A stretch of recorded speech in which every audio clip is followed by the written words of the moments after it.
সঞ্চয় করে নেন করে আটো আটো সঞ্চয় করুন এবং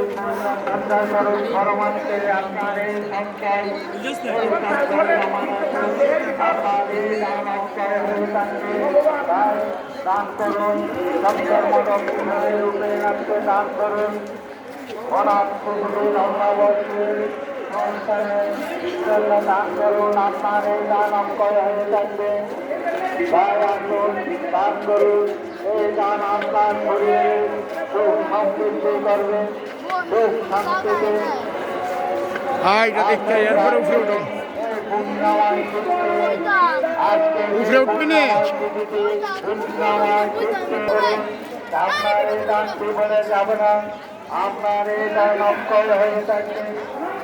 আপনার এই দান পরমাত্ম জীবনে সুখ সমৃদ্ধি বয়ে আসবে আপনার এই দান অক্ষয় হয়ে থাকবে পরমাত্ম জীবনে ওই দান কি জানি বলতে পারি আমার এক মা 10টি টাকা দান করলেন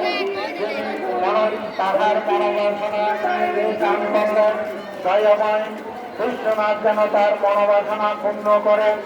তার পরিবারের সুখ সমৃদ্ধি দান করেন তার দয়াময় বিশ্বনাথের কাছে প্রার্থনা জানায়